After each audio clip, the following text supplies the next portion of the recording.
Hey everybody, this is Derek with Ted Lair Garden Center, and we're doing a home tour of my personal garden, and that's why I'm wearing my favorite shirt, and I've got Chloe behind the camera. Hey, hey.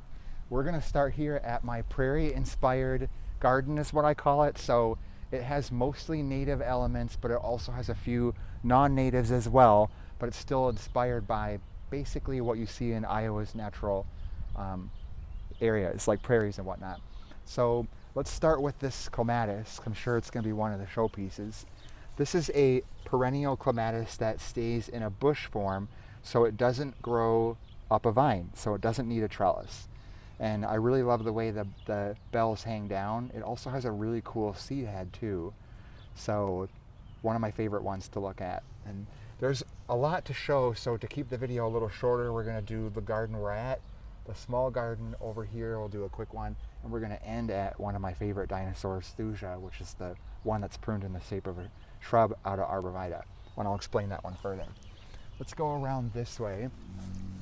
This here's fern leaf Amsonia, which is a really nice one. I think it does better around Iowa than some of the other Amsonias, because they like, a lot of them like acidic soil, but this one seems to do better in our alkaline soils.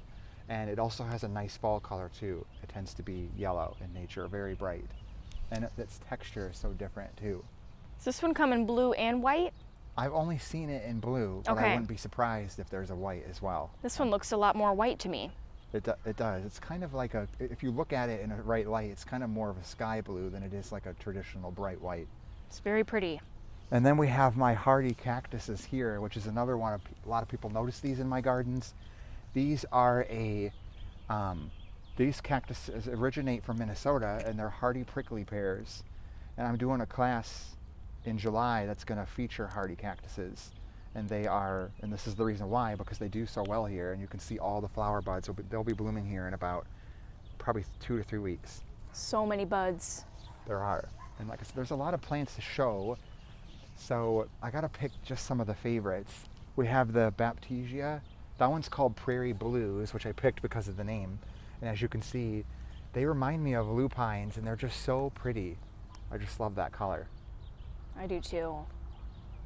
And then I wanted to show back, because I'm not typically a fan of like salvia because they're everywhere, but that salvia is one to show off. I'll try to get out of the light so you can see it better.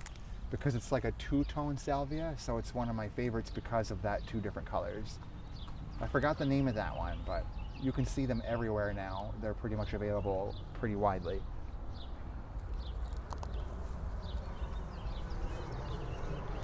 Because I live on the south side, you're going to hear airport noises. So I'm not too far from the airport, so there'll be a plane going over, so forgive us for that.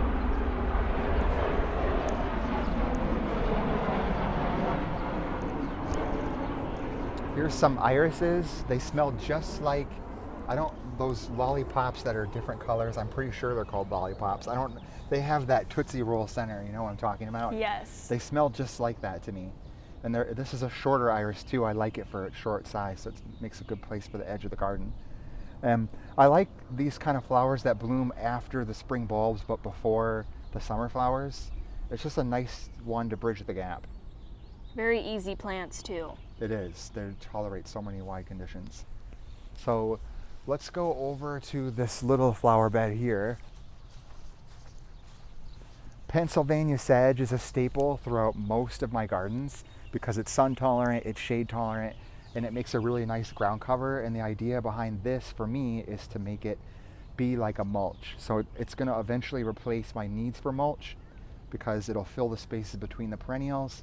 Weeds won't grow in, and the bigger perennials can still grow up over the top, so it still looks like a nice formal bed. So it's basically a green mulch, they call it. And I have 3 larger hostas darted in as well. I wish I could remember all the names. I'm pretty sure that one's called June, but it's the only one that stands out to me for name right now.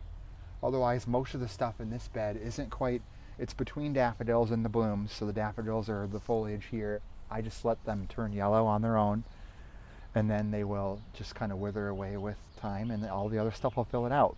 So this is kind of my shade bed up here, but it's starting to fill in. All right, our last stop is thuja.